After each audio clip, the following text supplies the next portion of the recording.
Wow, what a day. There, these days are few and far in between, but they do happen.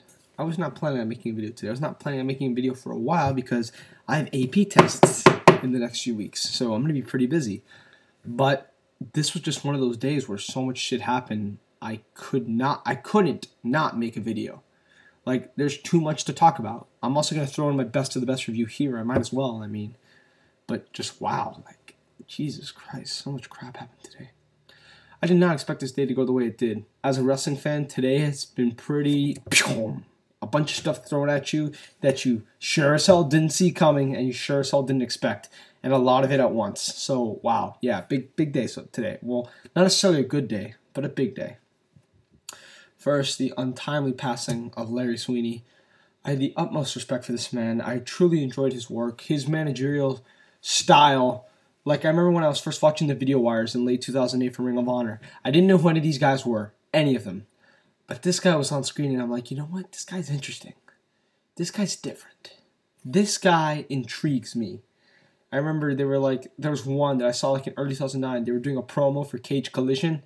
Larry Sweeny gave this great promo, and then Chris Hero was talking, and then you see Larry Sweeny in the background doing this. So funny.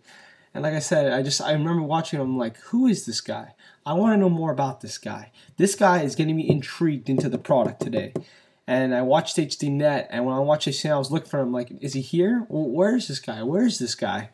And eventually, I saw a bunch of the DVDs of the Sweet and Sour, because the first 3 Ring of Honor DVDs I got were Respect Is Earned, Driven, and Man Up. And he was heavily featured in all 3. And I'm like, wow, this guy, this guy has something. This guy is really a really awesome character. And I've enjoyed every single thing of his I've seen. I truly enjoyed the role he played as Larry Sweeny. I've seen some of his Chikara matches that have been pretty good. And it's just a shame. The circumstances, too, are just sad. Just depression. I have family members who suffer from depression. I have friends who suffer from depression. So depression's a big deal to me. And when I see someone go because of depression, it kind of hits me hard inside. And to see Larry Sweeny go was shocking and kind of surprising for me. I mean, I know that he'd had these problems for a long time, but like I didn't think he would actually go through with it. It was like Canyon, where like I knew Canyon was having problems, but I never actually thought he would do it. And Larry Sweeny did. I felt bad, man. I felt bad for all his. If you check Twitter, he was actually trending. A lot of people were really down because of his passing, and rightfully so. Thank you, Larry Sweeny. You were such a wonderful character. And yeah, it's just a bummer that you had to go, especially the way you went. But yeah, peace to you, Larry Sweeny. Then Matt Cross got eliminated from Tough Enough, which actually kind of surprised me because I knew he would go. I'm not trying to include this up on the level of Larry Sweeny dying or Edge retiring or Truth main eventing a pay-per-view, but I just want to include this here because it really did catch me off guard because I thought Matt Cross would go far. I didn't think he would win, but he was by far the best wrestler of all those guys there. Was he the most charismatic, had the best personality? No, but I still thought he would go far, and I especially did not, it really threw me off that he was eliminated the second week. Now, Austin's reasonings were good, and I think there was a hidden motive there too to kind of show the rest of the guys, hey, anybody can get fired. Anybody. Because they all knew that Matt Cross was the most talented wrestler there. But, like Austin made a great opportunity. He made a great point. You're the most talented guy here. So why haven't you capitalized on the opportunity more than anybody else here? It's true. He should have capitalized more. And I think Matt Cross really learned his lesson. But, still, I really expected the other guy, Ryan, to get fired. And then when Austin said, Matt, give me that belt, you're going home. I was kind of like, whoa, shit. And then Matt, was like, no. And he was holding on to his belt. He couldn't believe it. And I felt really bad for Matt Cross because you could tell he was really broken up. Once again, I'm not trying to include this into the 3 big things that happened today, but that really did throw me off guard. I did not expect him to get eliminated this early. So, yeah, that sucks because I really liked Matt Cross, and I wanted him to go far. And everyone else, that's the thing, everyone else sucks. All the other guys are terrible. I mean, people like Luke, but I haven't gotten into him. I kind of like Eric. I don't know why. Maybe because I don't know. I just kind of like him. But yeah, I'm going to keep watching the show. But yeah, not good that Matt Cross is not on the show. So yeah, then we got Edge. This one really caught me off guard. Like, wow. Because he was freaking, I mean, I know he's been talking for months and months and months about, I'm going to be retiring in 2 years, 3 years, 4 years, 5 years. Everyone says that, though. And then when they, like, literally, I was just taken aback at actually, holy shit, he's retiring. I actually thought it was a work because they did it at the top of the hour. And I agree with Dave Lagana 100%. If he was actually retiring, wouldn't it be the last thing on the show? That's just my personal opinion. I mean, maybe Edge didn't want it to end the show. I don't know. But I really felt that if he actually was retiring, it should end the show. And he's giving the speech and he's crying and he's talking about, like, surgeries and all this and that and how he has no choice. He has to retire. And I was just like, wow. Again, did not expect it. Because the guy's been wrestling on a consistent basis, was at WrestleMania. They just announced a ladder match between him and Alberto Del Rio, which I was really looking forward to at Extreme Rules. So I was just really, really, really taken aback. Like, holy shit, he's actually retiring. I mean, it could still be a work. One guy made a great point. What if Christian's put in the ladder match with Del Rio, and then Edge comes out to help Christian and support Christian, and then he costs Christian the match, and then Edge reveals it was a work, and then you go to the Edge-Christian feud from there. Now, personally, I think that would be very distasteful to use a retirement angle to further along the feud.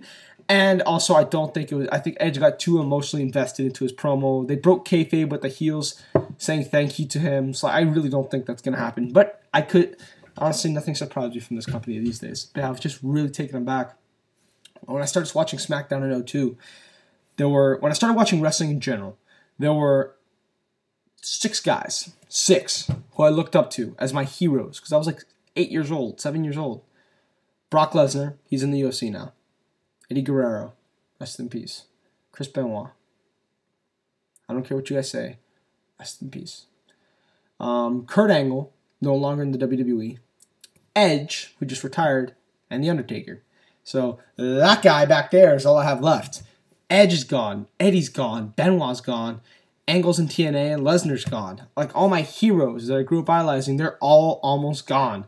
I mean, I thought this wasn't supposed to happen to me 10 years into me watching wrestling. It's supposed to happen when I'm like 15, 20 years, when I realize, oh shit, none of my favorite guys are anymore. No, literally, I'm 10 years into my wrestling fanhood, and already all my favorite guys are already out of the business, or out of WWE, I would say, except that guy, and that guy's on borrowed time.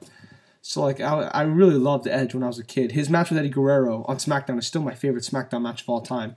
Quite possibly my favorite TV match of all time besides the TLC 4 match on Raw. But yeah, that match, I rewatched it again on the SmackDown DVD. Amazing. Just amazing. I love that match.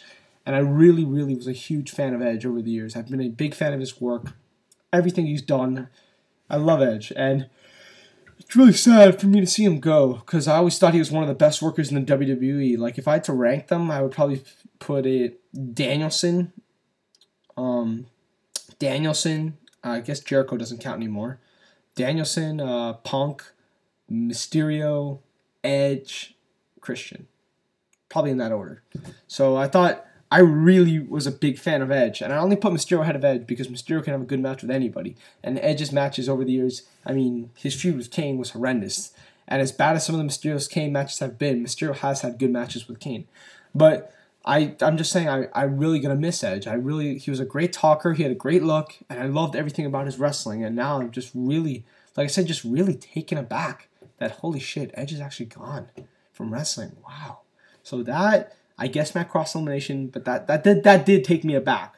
And then Larry Sweeney's death, I was just like, holy shit. And then fucking R-Truth is in the main event of the next pay-per-view? What? Now, LV made a good point. I think the main event for this pay-per-view was supposed to be The Miz versus John Cena versus John Morrison, but I think John Morrison kind of fucked himself over with his whole disaster with Trish Stratus and Melina. And so I do agree that most likely Morrison got kicked out and they put in R-Truth instead, because they see R-Truth as like the number 4 face on Raw, because Ziggler's heel.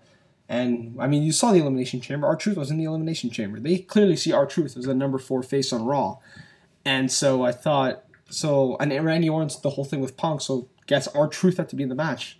I liked what they did. Ziggler pinned Orton, yes, with interference, but still, a win is a win.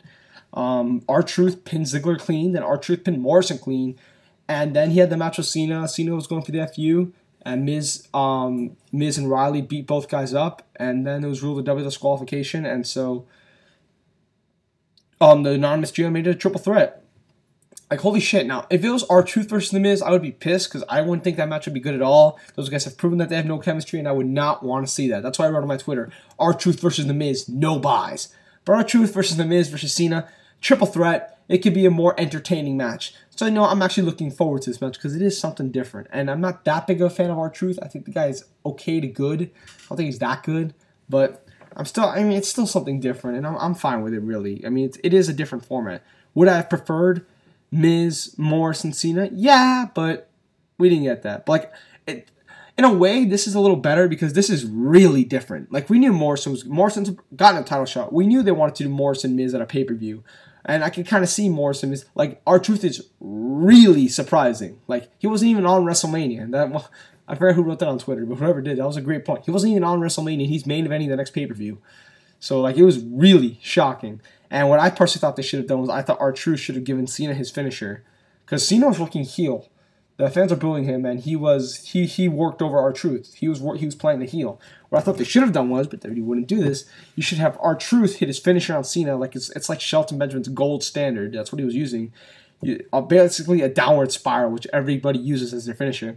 Have him do it on Cena, and then as he's going to count 1, 2, have him do his finish. My bad. No, I can't do that because Miz can't pull it. But have him do his finish on Cena, and then while Cena's down, like Truth doesn't even have to go for the pin. Then you have Miz and Riley come in and beat up Truth and beat up Cena because it makes Truth look good. Like, you don't have to have Truth pin Cena because I can understand that because then it would look like Miz wants Cena to win the match. But you can still beat them both up. Just have Truth hit his finisher. I thought it would have made Truth look a lot better. But hey, what they did was fine. They did have Truth go over Ziggler and Morrison clean, which is something. And yeah, now he's fucking fighting. This guy hasn't been on Raw in I don't know how long in a good segment, and he's fighting Cena.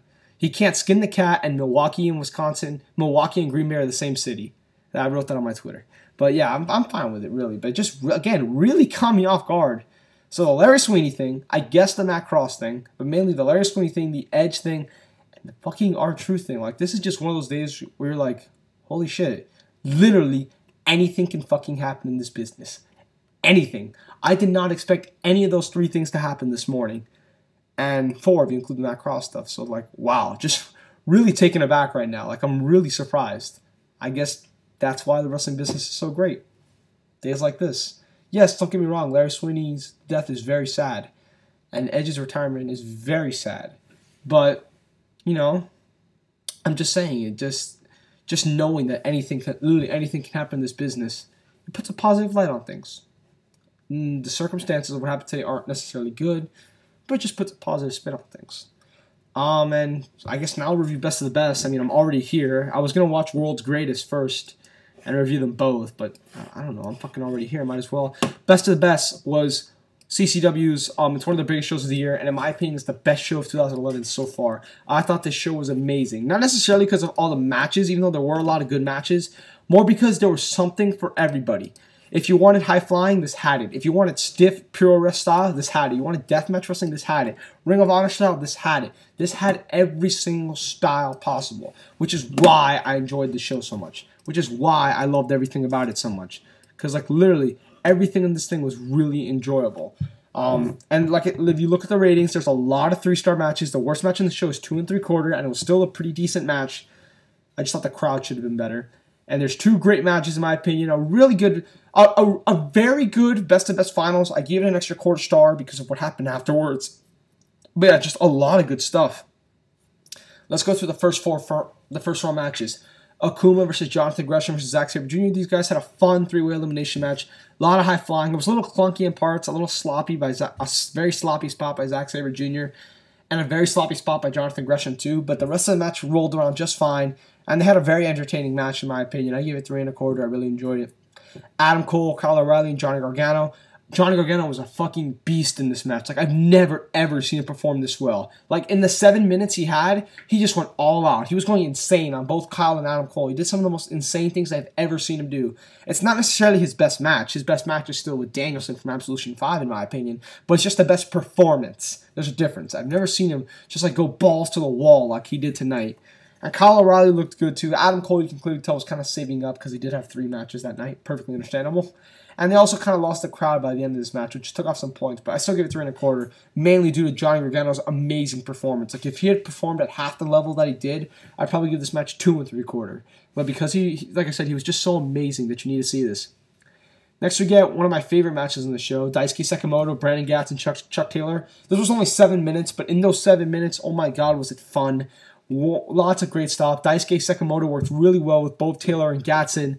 Gatson is really good. Like, I was down on him at first, but this guy is good. Seeing him in a promotion outside of PWG, I can attest to the fact that he can go. And he was probably the best player in this match. He performed really well, and yeah, they put on a great show. Like I said, it only got 7 minutes, so that's why it's only getting 3 stars, but still, really entertaining match. I thoroughly enjoyed it. But next we got a match that only got 8 minutes. Jake, Crist, Sami, Callihan, and AR Fox, and this match was really good. For an 8-minute match, this was great, I would say. 3.5 stars. Oh my God, just so much fun. AR Fox is amazing. Like, he was so ridiculously over. Probably the second most over guy in the entire show. That's including Jun Kasai, besides Sami Callihan, who was the most over guy in the entire show. But you wouldn't notice it till you noticed it in the main event, but in this match, you would think that AR Fox was more over. He was just doing insane dives. Jake Crist put on one hell of a performance. I did not expect as good a performance as he did in this match. He also went all out. He also went balls to the wall. And combined with the stiff nature of Sami Callihan, it just made for a really entertaining match. So 3.5 stars, really enjoyed it. It's like the first 4 matches were all just so much fun. That's another thing why the show gets high points. So much fun. Then we got the Briscoes and Devon versus Philly's Most Wanted and Robert Anthony. This was a really, really good match, which had an awesome finish. Like, the last 3 minutes of this match had just such a great drama. And I don't want to ruin it because I don't know if you guys know or not, but the aftermath of this match was also great. Like, the crowd was just going crazy. I was going to give this like 3.75, but I just had to bump it up to 4 because the crowd was so electric. And I really enjoyed the match. Like, I get that they were working over Devon very long, so this match might not be for everybody. I could see some people not liking this as much as I did, but because they were working over Devon for a long time. But the Briscoes comeback was really good. Devon coming really good. And like I said, the last 3 minutes really bumps up this match like half a star. I thought it was that entertaining, and the drama was just that great. Like, this crowd was electric for what happened at the end of this match. So I had to bump it to 4 stars. Great match. Just so enjoyable. Good stuff. Then we got the semifinals. By the way, I got all 4 of the semifinals correct. I did not get the winner of the whole tournament correct, but I almost had a perfect bracket, which I don't think anybody else can say. Maybe LV can, but yeah, Zack, Sabre Jr., Adam Cole. These guys had a match back in November called from Live in Germany. That match was much better than this one. This one was good, but it had problems. I mean, it was clunky. They lost the crowd at one point. It was a little more methodical. Like, Adam Cole was working over Zack Sabre Jr. a lot. And after the past 4 matches, as exciting as they were, that kind of toned down the crowd. And again, for the second time in a row, when they hit the finish, they lost the crowd. Adam Cole's second match in a row where they did the finish and the crowd just didn't care. They were into it, and then suddenly they got them not into it. And when Adam Cole hit the finish, there was crickets. So that's a problem. So points off. So it could have been a good match. I just thought a lot of things kind of hurt it, and it wasn't as good as I thought it could have been. 2.75. Then we got Daisuke Sekimoto versus Sami Callihan. I was really looking forward to this one. I almost gave this 3.5. This was so entertaining. Again, kind of short, only 10 minutes. But they told a great story. The crowd was really, really into Sami Callihan in this one. And Daisuke Sekimoto, again, just played a great big man. Like, he threw Sami Callihan all over the place. Sami Callihan made stiff, fiery comebacks. Just a really entertaining match. I might end up giving this 3.5. I thought it was that good. It was so much fun to watch, and I really enjoyed it. Then we got Jun Kasai versus Danny Havoc. This match is fucking insane. An Ultraviolet Underground Championship match. Brutal stuff. At one point, Jun Kasai's entire back was covered in blood. Like, literally, his entire back was blood. I was like, oh my God. This match kind of made me uneasy in parts. Jun Kasai took off his pants in this match, and all you saw was this really small Speedo thong, G-string type of thing. And apparently I've heard that he does that in a lot of his matches. That's how he likes to be crazy. Whatever. Not my style, but I'm not going to criticize the match on that because he does that in all his matches. It's not like this was a one-time thing, apparently. And yeah, he and Danny Havoc just beat the living shit out of each other. Like, they put each other through so many barbaric stuff. My only gripe with this match was the finish. Not that the finish was bad. It's just like, how do I say this? Someone put someone through glass, and then hits a move, and then hits another move, and then wins with that second move. And I'm like, it's just they did so many barbaric stuff during this match that a move couldn't win, in my opinion. Now, the move was done after a glass. Still, though, I thought it could have been handled better. But it was still a great match. Match of the night. 4 stars. Just really brutal graphic stuff. Maybe if I saw more Big Japan, I would not enjoy this as much as I did. But I thought this was just sick. I've never seen guys beat each other up as much as these guys did. 4 stars. This was just insane. I might be underrating it, actually. So, yeah, great stuff. Then we got Sami Callihan versus Adam Cole in the finals. Great matchup between these two. Really good exchange. Sami Callihan played a great babyface in peril, and his comeback was great. The crowd was going insane by the end of this match. And the finish I really, really, really liked. Like, I really liked the finish. But the reason why this match gets 3 3/4 as opposed to 3.5 or 3 1/4 is because of the aftermath. The crowd had such intensity in their eyes. I've never seen more heat. I could barely hear these guys cut promos because of how loud the crowd was during the aftermath. Like, it was that insane. They were just going crazy. So much drama after the match that I just had to bump this up a 1/4 star because it really got one of those people over. And it was just a great performance. And overall, just an awesome show. Like I said, maybe the matches don't necessarily add up to a 9.0, even though I gave the exact same ratings to Only the Strong Survive, and I give that an 8.75. But like I said, the show is just so much fun. So much fun, and there's so many good matches, and there's so many different styles that it's just so entertaining of a show. Once you finish it, watch it start to finish, like you feel like you saw a lot of different styles. It's easy to sit through, and it's just so entertaining, so ridiculously entertaining. 9 out of 10. And I'm sorry, Ring of Honor, but this is my show of the year. Nothing against Honor to take center stage night 1, but this has a little something for everybody, and it's just so much fun. So ridiculously so much fun. So yeah, best of the best 10, in my opinion, the show of the year. And I was going to review World's Greatest, but I haven't finished the show yet, so just wait for that in a few days. And yeah, that's it. I'm Big Rat 310. Rest in peace, Larry Sweeny. You will be missed. Thank you, Edge. You had a great career. R-Truth? Come out. See you.